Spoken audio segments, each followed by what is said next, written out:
Hi, I went to the movies this weekend and saw Ferrari, the long awaited new film by Michael Mann.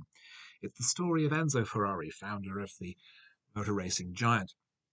During the summer of 1957, when he was dealing with a range of serious threats to his business, his deteriorating marriage, his relationship with his mistress, and his legitimate son about to be confirmed in the church, still mourning the death of his adult son, Dino, the previous year from serious illness, and struggling with bankruptcy as he hopes to gain a new sponsor, a new corporate partner, rather, by winning the upcoming prestigious race, the Mille Miglia, a 1,000-mile endurance race from Brescia to Rome and back again. The film's been a passion project of Mann's for many years. He's been working on it for over 20 years. And it's notable that it's been in development for so long that the script is credited to Troy Kennedy Martin, the creator of Z Cars, writer of The Italian Job, my creator and writer of my favorite television program, Edge of Darkness, and who died 14 years ago. Ferrari himself is played by Adam Driver, and he is terrific. He is this still point at the center of the film. He's completely magnetic, and Ferrari is a fascinating figure. He is absolutely devoted to his craft, to his passion, and is very much a typical Michael Mann protagonist, someone who is completely obsessed with and uh, consumed with their central interest to the exclusion of all other things. Racing is Ferrari's life, even though he maintains a near cordial relationship with Laura, who owns half the business, is clearly in love with his mistress, and is actually very close with his young son, Piero. We never see him laugh. Almost never see him smile, but he's clearly a man of deep feeling, of great compassion. When one driver is killed during practice, he arranges that a payment of $25,000 be made to his fiancée so that she will be financially secure. He's not a cruel or careless man, but he is practical. He tells his drivers before they go racing that when you get into one of my cars, you get in to win.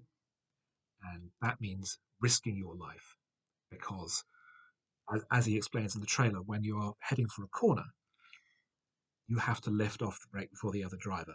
And the other driver is probably going to say, fuck it, let's both die.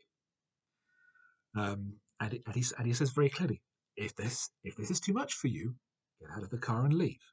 You can leave. I'm not going to make you race. And this tension, this danger, is all the way through the movie. It's ironic, of course, that his young son, who was following in his footsteps, had died the previous year of serious illness rather than of injury. And this was at a time when racing was a suicide sport. We see early on during practice, a driver hits the curb at just the wrong angle.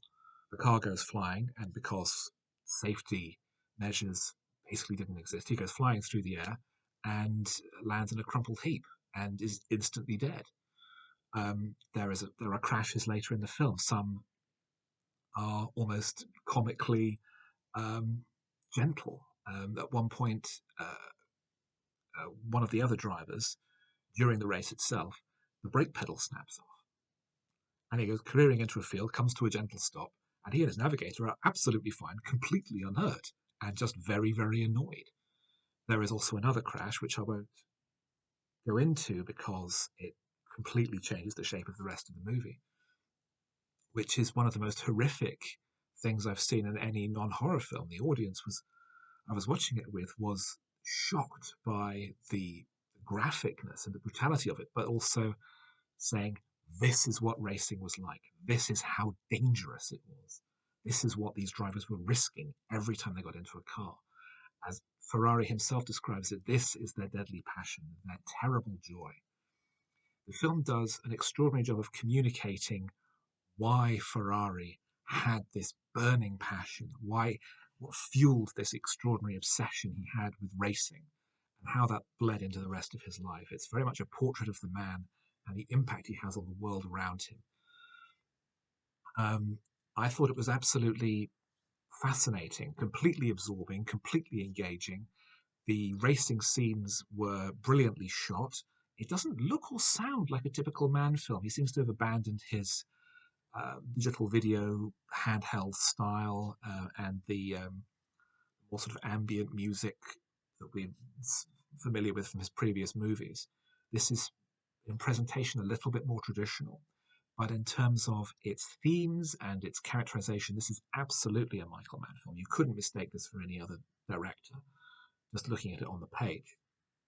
I think he's changed his style a little. I think he's maybe taken on board that his last couple of films have done quite poorly. His previous film, Black Cat, released 8 years ago, was a gigantic bomb, and he's struggled to get films off the ground since then. Ferrari looks like it might also be struggling financially, which is a great shame because this is a terrific film.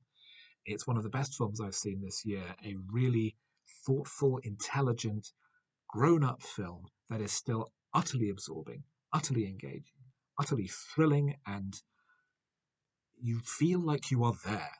I think it's an incredibly authentic portrayal of the world of racing in the 1950s. It bears all the hallmarks of Mann's finest works. It shows a new artistic direction for him in terms of editing and shooting. But it's one of the best films I've seen this year, and I'd recommend it very highly.